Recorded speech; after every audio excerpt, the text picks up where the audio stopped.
ಎಲ್ರಿಗೂ ನಮಸ್ತೆ. ಇವತ್ತು ಸ್ವಲ್ಪ ತೋಟದ ಹತ್ರ ಕೆಲಸ ಇತ್ತು ಅಂದ್ಬಿಟ್ಟು ಬೆಳಿಗ್ಗೆನೇ ಎದ್ದು ಬಂದು, ಬೇಸಿಗೆಗಾಲ ಇರೋದ್ರಿಂದ ಬಿಸಿಲು ಜಾಸ್ತಿ ಆದರೆ ಕೆಲಸ ಸಾಗೋದಿಲ್ಲ ಅಂತ ಅಂದ್ಬಿಟ್ಟು ಬೆಳಿಗ್ಗೆನೇ ಬಂದಿದ್ದರಿಂದ ಅರ್ಧ ಕೆಲಸ ಮುಗಿದಿತ್ತು. ಇವತ್ತು ಸೌತೆ ಗಿಡಕ್ಕೆ ದಾರ ಕಟ್ಟೋ ಕೆಲಸ ಇತ್ತು. ನಾನು ನಮ್ಮ ಮನೆಯವರು ಇಬ್ಬರು ಸೌತೆ ಗಿಡಕ್ಕೆ ದಾರ ಕಟ್ತಾಯಿತ್ತು. ಸ್ವಲ್ಪ ದಾರ ಕಟ್ಟೋದು ನಿಧಾನ, ನಮ್ಮ ಮನೆಯವರು ಸ್ವಲ್ಪ ಬೇಗ ಬೇಗ ಕಟ್ತಾರೆ, ಹಾಗಾಗಿ ಸ್ವಲ್ಪ ಬೇಗನೆ ಕೆಲಸ ಮುಗೀತು ಇವತ್ತು ದಾರ ಕಟ್ಟೋದು. ಹಿಂದೆ ಉಳಿದಿರೋ ಸೌತೆ ಗಿಡದಲ್ಲಿ ತುಂಬ ಚೆನ್ನಾಗಿ ಪೀಚು ಹೂವು ಎಲ್ಲ ತುಂಬ ಚೆನ್ನಾಗಿ ಬಂದಿತ್ತು. ಆದರೆ ಏನು ಮಾಡೋದು, ನವಿಲೆಲ್ಲ ಸ್ವಲ್ಪ ಹಾಳು ಮಾಡಿತ್ತಲ್ಲ, ತಿಂದ್ಬಿಟ್ಟಿತ್ತು.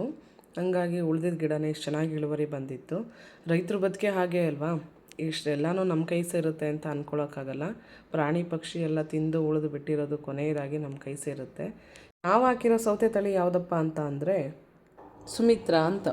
ಇದು ಬೇಸಿಗೆಗಾಲದಲ್ಲಿ ತುಂಬ ಚೆನ್ನಾಗಿ ಇಳುವರಿ ಬರುತ್ತೆ, ಹಾಗಾಗಿ ಬೇಸಿಗೆಗಾಲದಲ್ಲಿ ಇದೇ ತಳಿನ ನಾವು ಹಾಕಬೇಕಾಗುತ್ತೆ. ಹಾಗೆ ಸೌತೆ ಗಿಡದ ಕೆಲಸ ಬೇಗ ಮುಗ್ದಿದ್ರಿಂದ ಬಾಳೆ ಗಿಡಕ್ಕೆ ಸ್ವಲ್ಪ ಗೊಬ್ಬರ ಕೊಡೋಣ ಅಂತ ಅಂದ್ಕೊಂಡ್ವಿ. ನಾವು ಕೊಡ್ತಾ ಇರೋ ಗೊಬ್ಬರ ಇದು ಮೈಕ್ರೋನ್ಯೂಟ್ರಿಯೆಂಟ್ಸ್ ಮತ್ತು ಬೋರಾನ್ ಪ್ಲಸ್ ಅಂದ್ಬಿಟ್ಟು. ಈ ಗೊಬ್ಬರ ಏನಕ್ಕೆ ಕೊಡ್ತೀವಿ ಅಂದರೆ, ಬಾಳೆ ಗಿಡದ ಕಾಂಡ ಸೀಳು ಹೊಡೆದು, ಶೀತ ಜಾಸ್ತಿ ಆದರೆ ಸೀಳು ಹೊಡೆಯುತ್ತೆ. ಸೀಳು ಹೊಡೆದಾಗ ಮತ್ತು ಬೆಳವಣಿಗೆ ಕುಂಠಿತವಾಗುತ್ತೆ. ಬೆಳವಣಿಗೆ ಚೆನ್ನಾಗಾಗಲಿ ಅಂದ್ಬಿಟ್ಟು ಈ ಗೊಬ್ಬರನ ನಾವು ಕೊಡೋದು. ಈ ಗಿಡ ಹಾಕಿ 4 ತಿಂಗಳಾಯಿತು. ಇಷ್ಟಕ್ಕೆ ಇನ್ನೂ ಸ್ವಲ್ಪ ಬೆಳವಣಿಗೆ ಆಗಬೇಕಾಗಿತ್ತು. ನಮಗೆ ಚಳಿಗಾಲಕ್ಕೆ ಈ ಗಿಡ ಸಿಕ್ಬಿಡ್ತು. ಹಂಗಾಗಿ ಚಳಿಗಾಲದಲ್ಲಿ ಯಾವುದೇ ಬೆಳೆನೂ ಬೆಳವಣಿಗೆ ಅಷ್ಟೊಂದಾಗಿ ಚೆನ್ನಾಗಿ ಆಗಲ್ಲ. ಹಂಗಾಗಿ ಈ ಬೆಳವಣಿಗೆ ಆಗೋದಕ್ಕೋಸ್ಕರನೇ ಗೊಬ್ಬರ ಕೊಡ್ತಾಯಿದ್ದೀವಿ. ತಿಂಗಳ ಕರೆಕ್ಟಾಗಿ ಗೊಬ್ಬರ ಕೊಡ್ತಾಯಿದ್ದೀವಿ. ಗೊಬ್ಬರದಲ್ಲಿ ಇರೋಂಥ ಗಂಟುಗಳನ್ನೆಲ್ಲ ಹೊಡ್ಕೋಬೇಕು. ಎಲ್ಲ ಹೊಡ್ಕೊಂಡು ಎಲ್ಲನೂ ಚೆನ್ನಾಗಿ ಮಿಕ್ಸ್ ಮಾಡಾದ್ಮೇಲೆ ಅವನ್ನು ಬಾಳೆ ಗಿಡಕ್ಕೆ ಕೊಡಬೇಕಿತ್ತು. ಇವತ್ತು ನನ್ನ ಮಗನಿಗೆ ಸ್ಕೂಲ್ ರಜಾ ಇದ್ದಿದ್ದರಿಂದ ಅವನು ನಮ್ಮ ಜೊತೆ ಮಾಡೋದಕ್ಕೆ ಬಂದ. ನಾವು ಬೇಡ ಅಂತ ಹೇಳಲಿಲ್ಲ, ಯಾಕಂದರೆ ಮಕ್ಕಳಿಗೆ ಜೀವನದ ಪಾಠ ಮನೆಯಿಂದನೇ ಶುರುವಾಗಬೇಕಾಗತ್ತೆ ಮೊದಲು. ಹಾಗಾಗಿ ನಾನು ನಮ್ಮ ಮನೆಯವರಿಬ್ಬರು ಏನು ಬೇಡ ಅಂತ ಹೇಳಲಿಲ್ಲ ಅವನಿಗೆ. ಅವನ ಕೈಲಿ ಎಷ್ಟಾಗುತ್ತೋ ಅಷ್ಟು ಸಹಾಯ ಮಾಡೋದಕ್ಕೆ ಬಂದ. ಈ ಗೊಬ್ಬರನ ನಾವು ಬಾಳೆ ಗಿಡದಿಂದ 1 ಅಡಿ ದೂರದಲ್ಲಿ ಕೊಡಬೇಕಾಗುತ್ತೆ.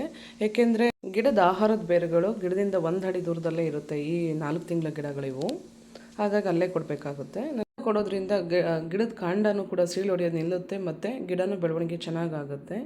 ಈ ರೀತಿಯಾಗಿ ಮಿಶ್ರ ಬೆಳೆ ಬೆಳೆಯೋದ್ರಿಂದ ರೈತರಿಗೆ ಏನು ಲಾಭ ಆಗುತ್ತೆ ಅಂದರೆ, ಆದಾಯದ ಮೂಲನೂ ಹೆಚ್ಚಿಗೆ ಆಗುತ್ತೆ, ಭೂಮಿನೂ ಸರಿಯಾದ ರೀತಿಯಲ್ಲಿ ಬಳಕೆ ಮಾಡ್ಕೊಂಡಂಗೆ ಆಗುತ್ತೆ.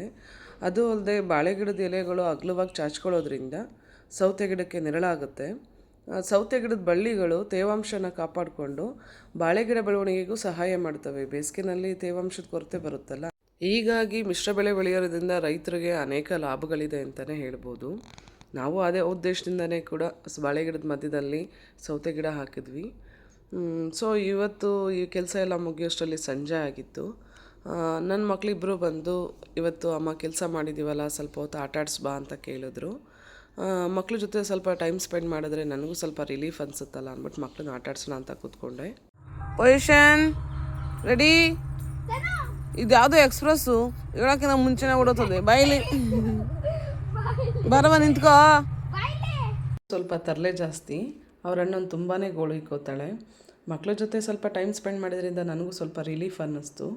ಇವತ್ತಿನ ವಿಡಿಯೋ ಇದಾಗಿತ್ತು. ಮುಂದಿನ ವಿಡಿಯೋದಲ್ಲಿ ಮತ್ತೆ ಸಿಗೋಣ. ಎಲ್ರಿಗೂ ಬಾಯ್.